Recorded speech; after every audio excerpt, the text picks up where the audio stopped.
the last Trump presidency, I had a bit of an insight. Mm. I was listening to the radio and getting really irate and trying to control my thinking. And I sort of turned it off and it wouldn't shut up. And it looked very real to me. After a bit, I thought, right, I'm going outside to try and wind down out there, get in tune with my favorite tree. And I'm out there and I'm still turning things round and round and round in my head. Mm. And suddenly this image of a certain person came into my head, but he's dressed as Rocky from the Rocky Horror Picture Show. And he's singing Rose Tints My World, Rose Tint My World. And my initial response was, that is disgusting. And in the meantime, I've got to get back to sort of managing this thinking I've got. Yeah, exactly. So off I go back to my thinking to try and manage it to make it go away. And in he comes again. And this time I found it funny. Mm. So I laughed. And then I got back to the thinking I was trying to manage. And then the third time it came into my head, he was joined by Vladimir Putin, Kim Jong-il, and Boris Johnson, all dressed as Rocky, dancing the Signet dance from Swan Lake. And at that point, I started to see that the thinking I was trying to manage, and but they were both thinking, Mhm. and one made me laugh, and the other felt really, really heavy and unpleasant. And I'm not either of them. And I found it a very useful thing to remember. In fact, I've got an entire conga line going through my head every now and then. I just add them, and they're all dressed as Rocky.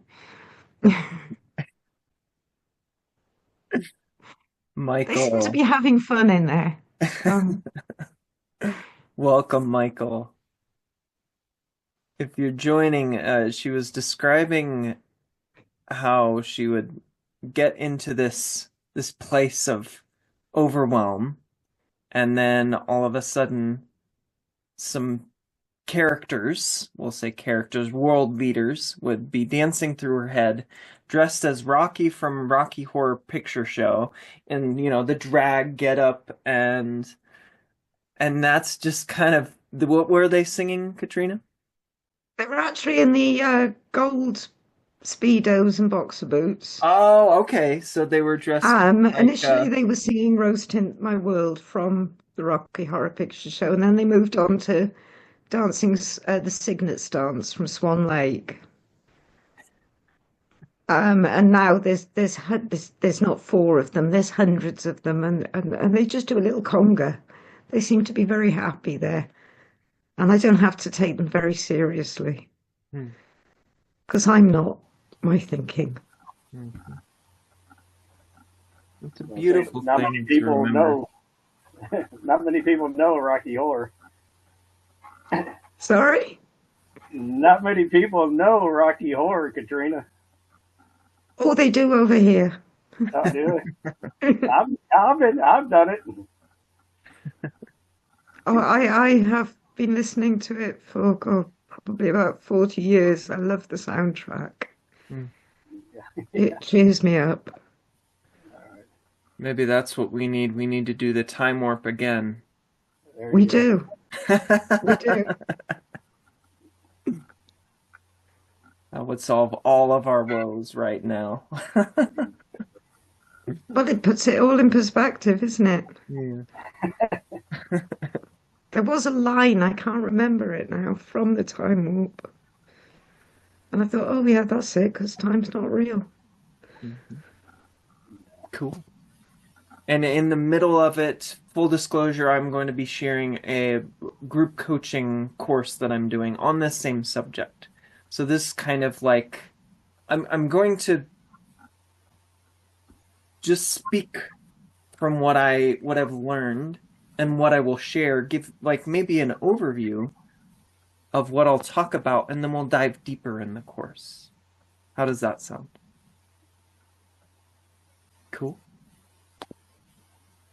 Well, we're going to be talking about being resilient in the uncertainty of the world. And that was so important to me to talk about. I kept being on some of these other courses, like with Mavis Karn and Dickon Benninger and some of these other three principles teachers. And people would just come on and they would say, I don't know what to do. I am overthinking this. This is just like sticking in my brain. This looks real to me. And my heart would go out to them. And I felt the same way too. I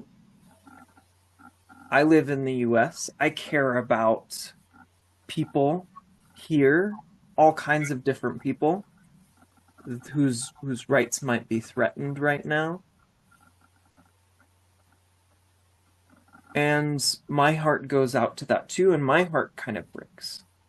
But I'm going to be sharing in this, I'm going to be sharing a way that you can be compassionate without it hurting you. A way that you can let it be a part of you so that your heart goes out to those people that are affected by this, and maybe you are affected by this. And you have grace for yourself and understanding for yourself. I feel like that's really important right now. And so I want to share a little bit of that today. But first, I want to hear your thoughts on this. And one of the notes, I kind of want to keep it fairly apolitical. And I want to do that for two reasons. The first reason is because it's just very emotional. And so people can get upset and frustrated. And so we'll speak in general terms. And the other reason is that when we keep it apolitical, it kind of depersonalizes it. And then we can view it from a little bit more understanding. It doesn't feel so real and visceral and in our faces when we're not diving into the weeds, if that makes sense. So, and I want to talk more about the resilience part of it rather than dredge up all of the crap that's going on right now. Because I remember Dickon Benninger, he, in his last course, and in other courses too, he's funny, brings this up.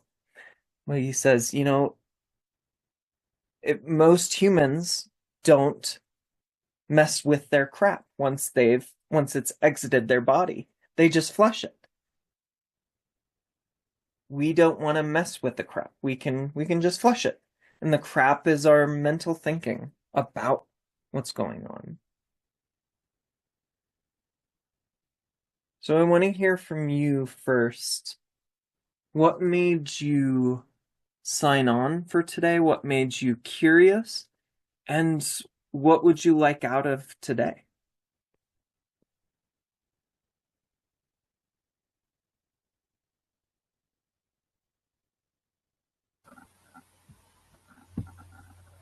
Go ahead, Michael.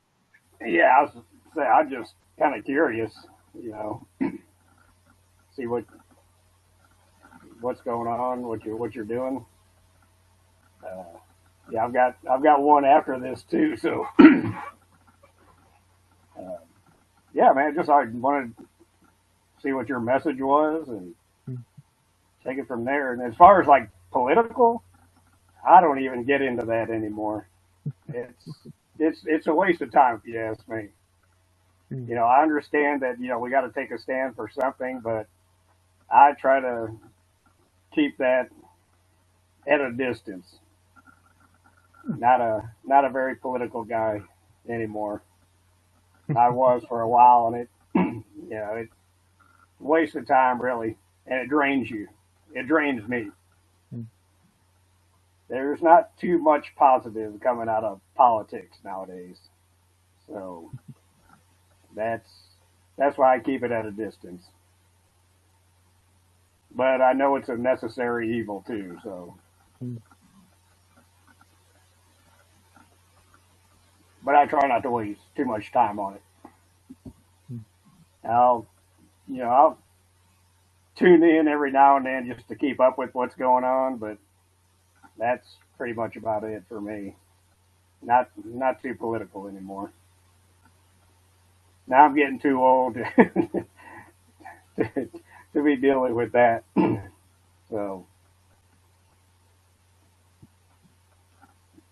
what's your thoughts on that? Yeah, that's fairly healthy Yeah, as far as how you're using your thought system and how you're using your mind. It's kind of like a favorite baseball team, you know?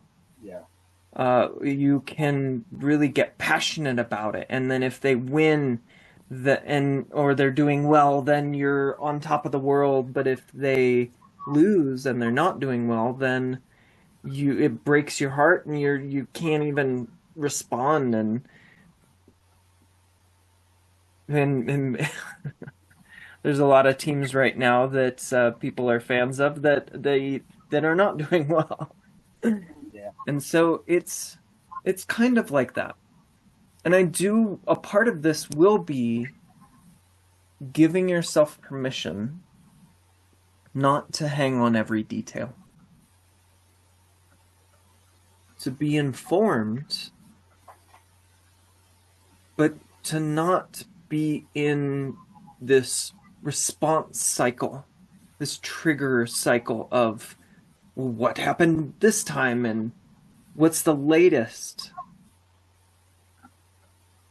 It can be healthy to give yourself a little bit of permission to step away, just a little bit, both mentally and maybe physically too. Maybe you don't go on Facebook right now.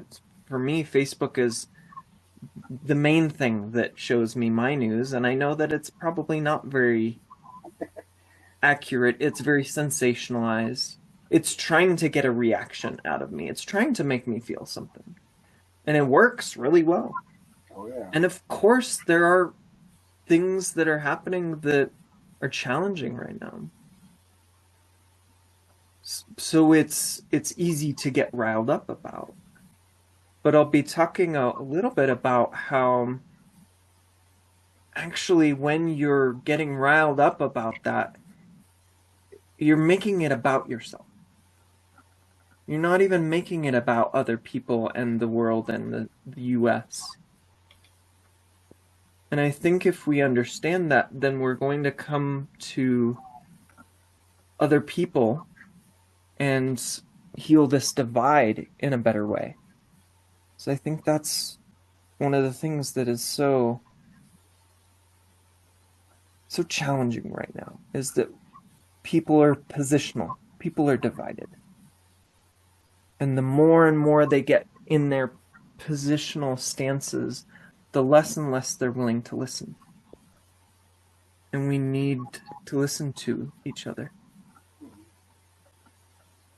to understand each other, and to work together to make this country better.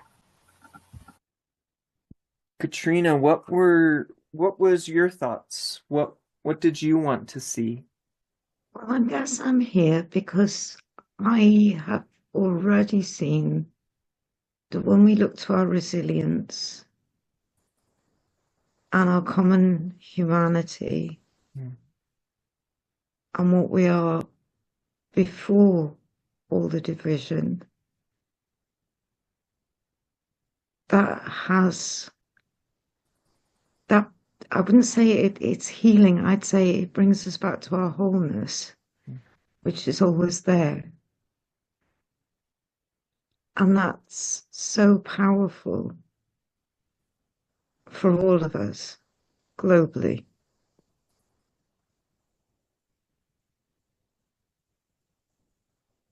So it sounds like you're maybe seeking a little bit of a reminder.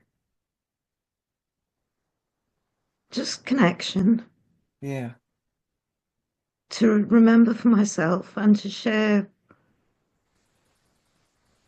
that feeling of connection that we are all one.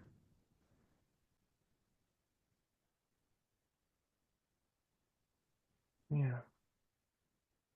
Well, I'd like to speak to that as a part of what I'll be talking about. And this, I feel like this isn't limited to the political world. This understanding is going to be applied to every part of your life. If we are operating our minds in a way that hurts ourselves, then in any part of our lives, then it's going to impact us. It's going to hurt. We're going to feel bad. We're going to be less capable, creative, connected.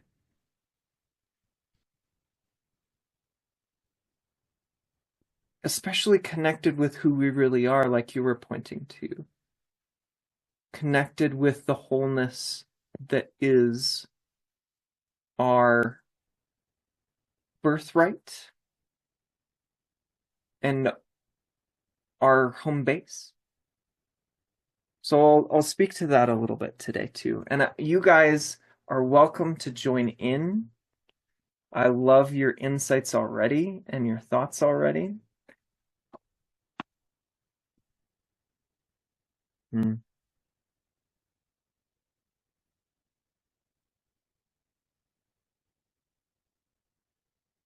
Yeah, I think I'll start with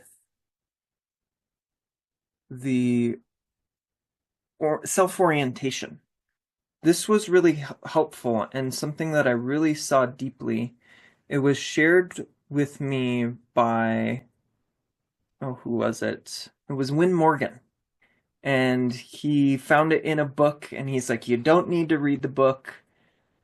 But he talked about this idea of self-orientation, of where you are in that. There is two kinds of self-orientation, and of course, there's like uh,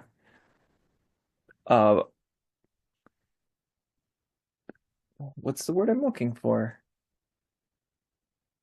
Like variable degrees of self-orientation. So there's high self-orientation, and then there's low self-orientation. High self-orientation, your thoughts and emotions and feelings are about yourself.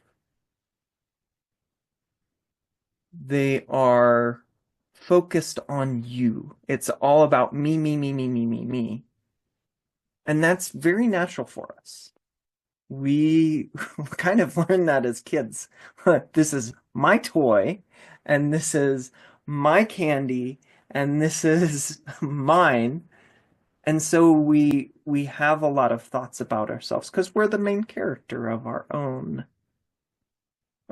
show. From the beginning. We have a personalized perspective. One perspective that is somewhat limited. But like you said, Katrina, there's something that's bigger that's underneath that. There's a connection, a universal perspective that's bigger. Where our thoughts aren't on ourselves. And that would be low self-orientation. I had one person, they shared with me when I was sharing this, they're like, well, I don't really get it. I don't really like it. I'm like, well, why don't you like it? They thought that low self-orientation meant low self-esteem. That I don't feel good about myself.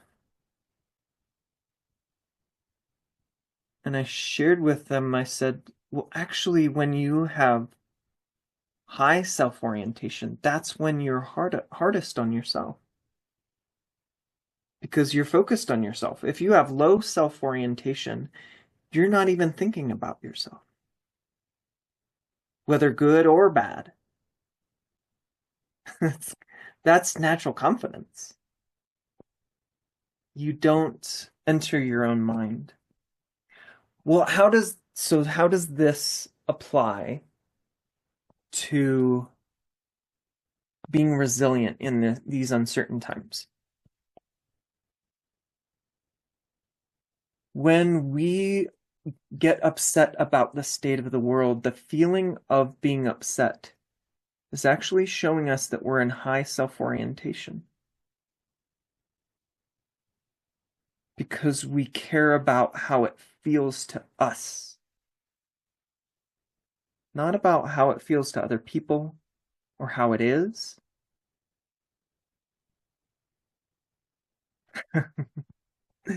I love that comment. Thank you.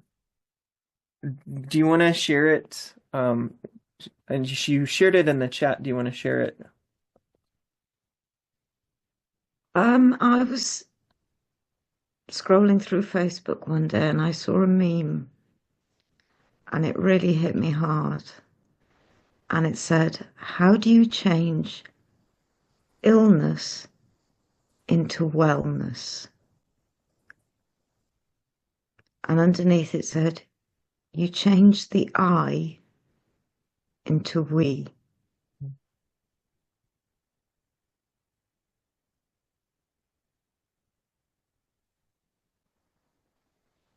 When you're doing that, you're falling out of the high self-orientation. It can be difficult because we have a habit of high self-orientation, don't we? We've created this habit of thinking about ourselves and feeling our thinking about ourselves and being so focused on ourselves. And when we drop out of that, what's actually there is the we that you were talking about. The wholeness and the connection and compassion. So when we are feeling angry and upset, it means that we're focused on our own feelings and how it affects us and how it feels to us. Now, it's interesting what happens is when we drop all of that, we can still have similar feelings, but they don't impact us as much. We don't take them as seriously because we're focused on something else. We're focused on we. We can have natural compassion at that. It's very easy. It's effortless, in fact. You don't have to cultivate compassion. You just have to stop pointing the flashlight or the camera on yourself. That's all you have to do.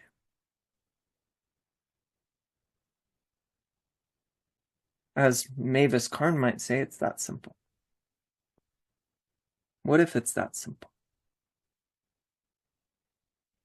And then our feelings let us know when we're directing that energy and attention on us. So they're helpful. If we are feeling so upset and angry about the state of the world,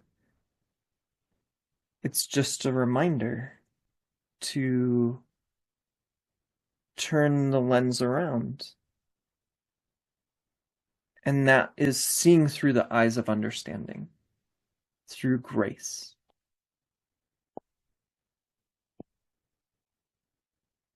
I'm going to pause. I might talk more deeply about that point later in future sessions, but I want to pause and I want to hear any insights or thoughts that you are having.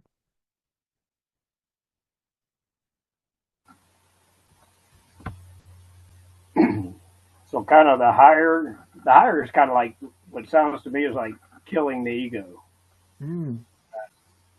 getting rid of the ego, and that's hard. That's hard. I've been working on that forever. You haven't done it yet, Michael? I'm getting better. You know, but that's what it sounds like to me, Rich. So yeah, the high, yeah, and yeah, I used to be all about me, you know, because that's what you're taught.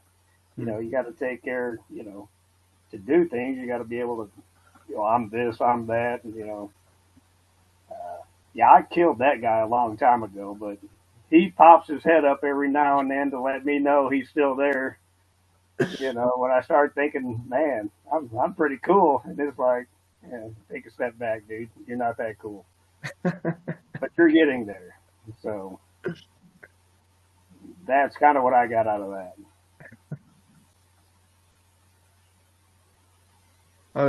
A funny image came to my mind of like, it's kind of like killing a zombie or something like that. And then they just come right back, they resurrect it, it's not something the ego isn't even something you can kill.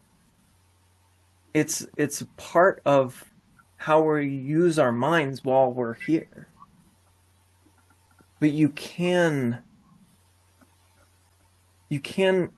like dismiss those thoughts. You can give them less energy. You can let them go. All of these are different words to say that you can not feed into them so that they're very powerful and they take over your mind. And what I was pointing to is the emotion is telling us when we're doing it. The emotion is telling us when we're resurrecting this selfish zombie that's coming for us. And so it's easy to kind of brush it aside then. But it's not it's maybe I should say it's simple, but it's not easy. Yeah, yeah. There you go. Katrina, what are your thoughts? It really helped me to see that the ego was just the thoughts that I believed was true. Hmm. But because my thinking is changing all the time, the ego is not who I am. And as you said, Rich, I can tell what's dominant by the way it feels. If it feels urgent and like there's something I need to do, or but I don't know what it is, or excitable in some way, or tense in some way, I know that that thinking is I'm looking in the wrong direction. Hmm. And the voice to listen to is the really quiet, gentle one that just says really things that look really obvious and calm. That because it's quiet and gentle, I often used to overlook it and not realize it was there, not see it. And the more I've learned that I don't have to listen to the noisy, excitable, loud thoughts in my head, the more I can hear the quiet one. And the quiet one gives me useful information. And if I think there's something important that I need to do, but I don't know what it is, that's because it's not that it's there's nothing for me to do. It's just the noisy thinking, trying to be in control. But the noisy thinking isn't in control. It It just tells you it thinks it is. is. Sorry? The noisy thinking tells you it is in control. Oh, yeah, it thinks it is. And then you try and use it to turn itself off, which doesn't work. It's the quiet voice.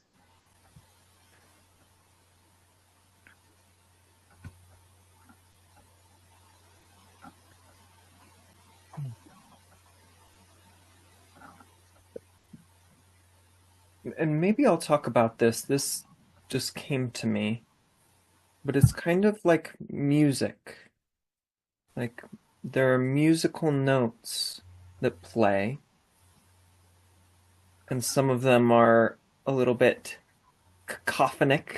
That means that they're all happening all at once or they're not in rhythm.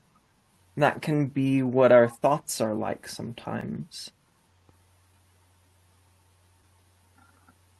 And then there might be melodious music, which is a little bit more ordered, maybe a little quieter, underneath the noise of all of that. And then there's something underneath all of that, even, which is a silence. And there's a lot of musicians that know that silence is a note. You play the silence just as much as you play the music.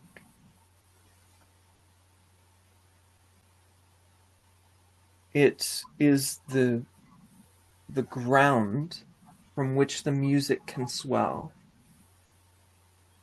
It is the container for the music, and when the music dies down, it is there, and when the music is playing, it is there. It is the default state. And so we sometimes just focus on all of the noise, get caught up in it.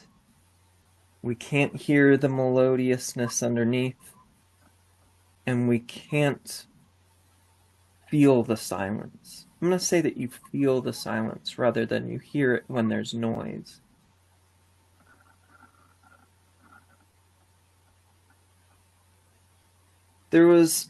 I did want to talk about this, and I'm going to dive into this more later in the course. There was a story about Sid Banks, who is what we usually talk about. He was the originator of the three principles. I'm going to say originator loosely. A lot of people say discoverer because they were there before him.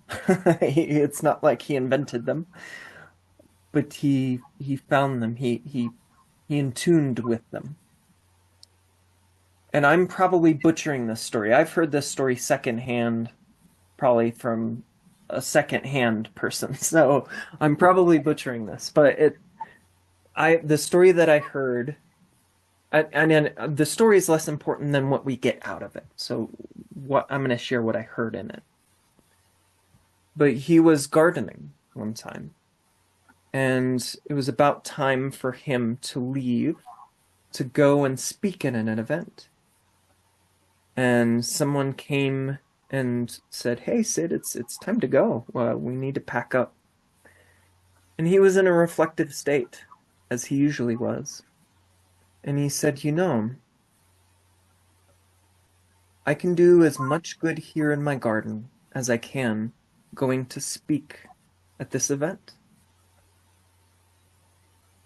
And that sounds a little strange at first when you think about it. Well, you're not impacting lives. You're not doing these things. You're not spreading it when you're in your garden by yourself. But to him, he was. He was spreading the three principles in his garden. And so it's like this metaphor of a fountain, and I'm going to use this a lot. There is a fountain of flowing that happens within us, and we can be the fountain. When we are the fountain, we aren't worried about creating anything or getting away from anything. We know that it flows, just like you were talking about. We know that we will have thoughts, and the thoughts will flow. And then that's not a problem. They just go in and out, but it refreshes itself. It's a cyclical system. the water goes out and then feeds itself. And animals, birds can come and drink from that fountain, and it doesn't hurt the fountain. I think we forget our fountain-like nature a lot of the time. And we, especially when we are in trying to share this understanding, we're trying to give it to people. It's kind of like giving people water bottles. You're just like, here's a water bottle. You need a water bottle. Instead of just being the fountain. Like selling it. I'm going to sell the water bottles. And I think that when we're coming from that place, we can come from fear to try and change the world. Or we can come from our fountain-like nature, our grounding, our wellness. And if we're coming from fear, it feels a certain way to us and to other people, and it impacts the world in a certain way. And if we're coming from being a fountain, it impacts the world in a completely different way. And I think that's what he was talking about. That he could be in his garden, being a fountain, and that has an impact on the world. It has a reverberation that changes the world to its natural state, to its inner nature. Maybe it doesn't change it, but maybe we just can see it. Maybe we just can understand it. We can connect with it.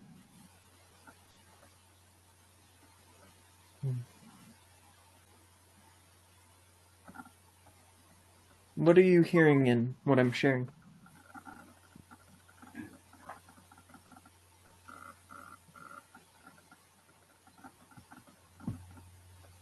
Kind of like the old saying, like when the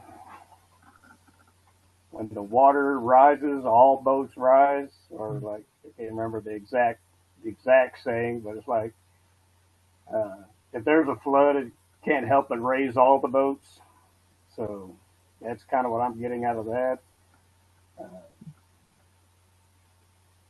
yeah, that just kind of came into my mind. You're talking about a fountain.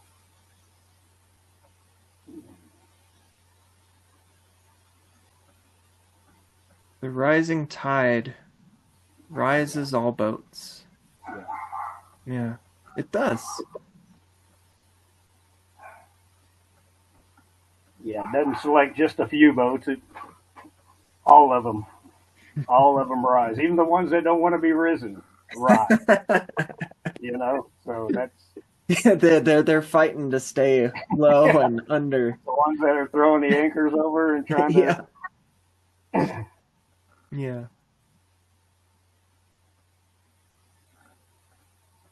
I think that's cool because we can't help but rise to our enlightened nature Yeah. when given the opportunity and maybe the prompting.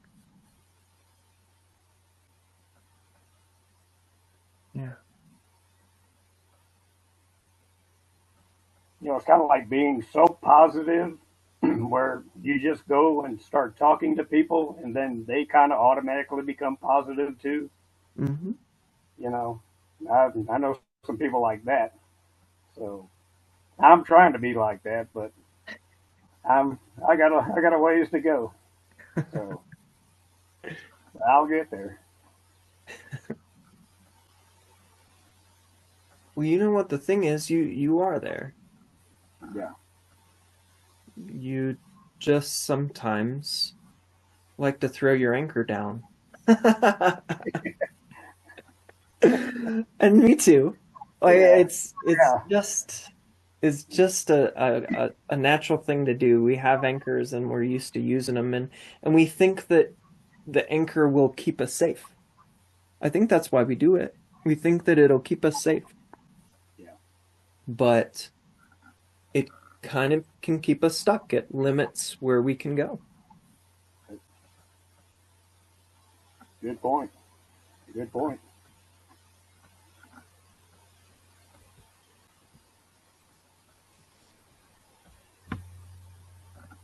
Yeah, a lot of the sessions that I've heard about that Sid did, he wouldn't even talk about the three principles. He would go on a walk and talk about the weather and how how things were going. But people felt better after.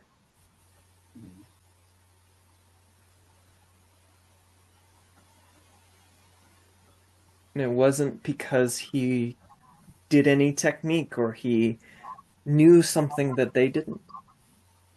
It was just because he was in a space of expansive wellness. What are your thoughts, Katrina? Well, the word buoyant is coming to mind. And what I see about that, I mean, I live near the sea, and we have the second highest tide rise in the world. We have big waves. And if you're trying desperately to keep afloat, that takes a lot of work, and you become tense, and it becomes hard to float. But when you understand how it works and you don't hold it so tight, you're more relaxed and you're more buoyant. And it's not a trying, it's just understanding.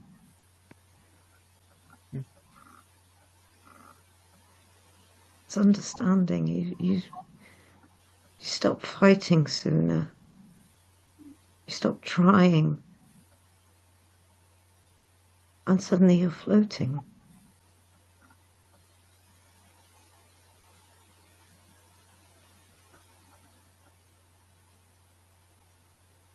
And if you're floating, you're not dragging down anybody else who's trying to help you. And you're free to help others. But you don't help by trying to change them. It's not about trying to change anything. It's about seeing we're naturally buoyant. All we got to do is stop fighting.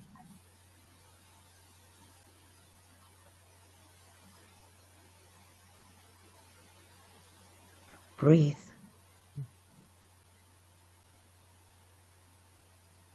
That reminds me of the. Oh, go ahead. I was just going to say that the drop of water that flies off the top of the wave isn't separate from the ocean.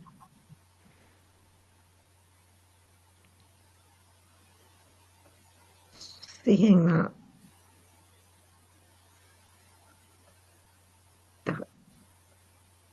just helps me realize, oh, okay, I can let go of fighting.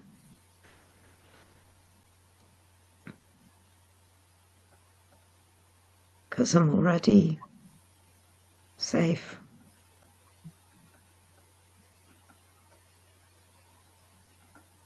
I can trust that quiet voice.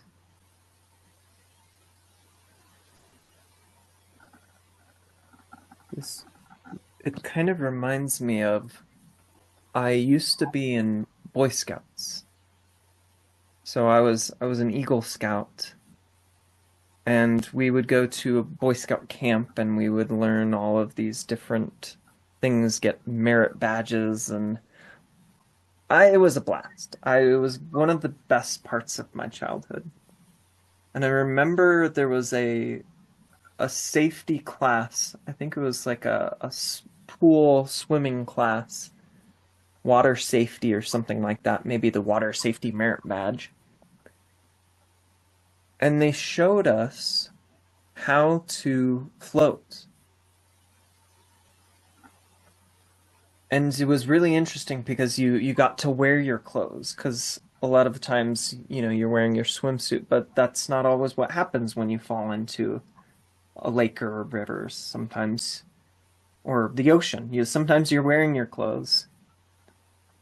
And so they showed us how to use our clothing to float. And it was an understanding. It was something that we have already. We are all buoyant.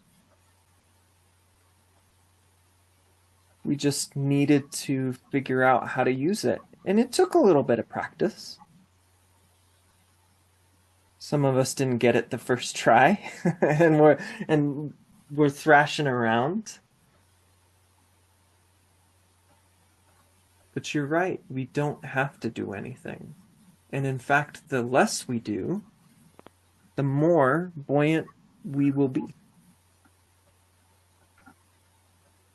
There's just a thought in our heads that thinks that it works the other way around. And that's pretty natural. Most people have that. There's a thought that doesn't trust in our wellness, in the life within us that guides us. I was meeting with a client yesterday, and I was talking with them, and I asked them, well, do you believe that this is possible for you? That these things that he described, he wanted to improve his life. And he said, yes, I believe they're possible. But I think that was coming from the intellect. He said, I know I'm safe up here. I have a thought that I'm safe up here, but I don't know it here. So I asked a second question. I said, do you trust that it's possible? And that was slightly different than believe. Trusting is something that comes from the heart, not from the intellect. We can't trust with our minds. The mind is kind of built not to trust. It's built for survival.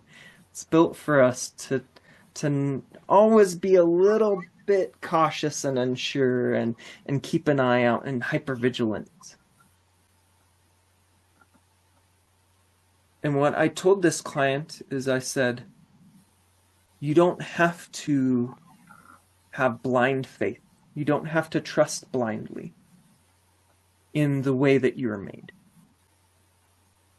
Yes, it starts when you notice glimpses of it. You look for the truth of it in your life. You go about living, and then you see, can I trust this just a little bit? I don't know. Let's find out. And life is so amazing. It will show up for us every single time. Our thoughts might say it doesn't, but it does. And when we see that, it builds trust. And you can trust. A lot of people start maybe with 5%. And then they get to 50% when they keep looking in this direction. I don't know that you can get to 100% all of the time. I don't know that that's possible. I think that we're always going to be changing and flowing. And thank you so much. If you would love to join us, I'll be doing this next Monday. It's 99 or 4 sessions. They're 90-minute sessions, so a little bit longer. And then we have a 5th bonus section. So we would love to have you. It's called Resilience for the Resilience when the world goes sideways. This is my 5-minute shameless plug, like 3-minute shameless plug of the event that I'm doing. So I just think it's good to realize that you don't have to trust in the universe. You don't have to have that blind faith. You just see how it works and you experiment with that. And little by little, you will a little bit more. And then life takes on a different hue. It really does. When you feel safe in your experience, there's a lot of things that used to be problems that aren't problems anymore. Your ego isn't a problem anymore. It's not. The way the world is going might be challenging, but it's not a problem, a mental problem.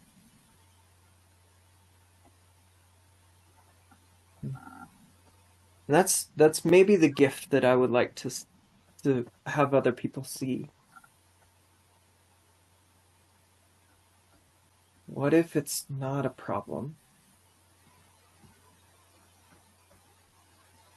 What if things move and flow and change just like in our minds? They do that in the real world too, and just like we can get down on ourselves and in our heads and in a low space, our country can do that too. Yeah, big task there. And I and like what, yeah, I like what Sydney Banks said. You know, it's all in your head. I think all that's in your head. yeah. That's how he like got it. He's like, what'd you just say? It's all in your head. You're right.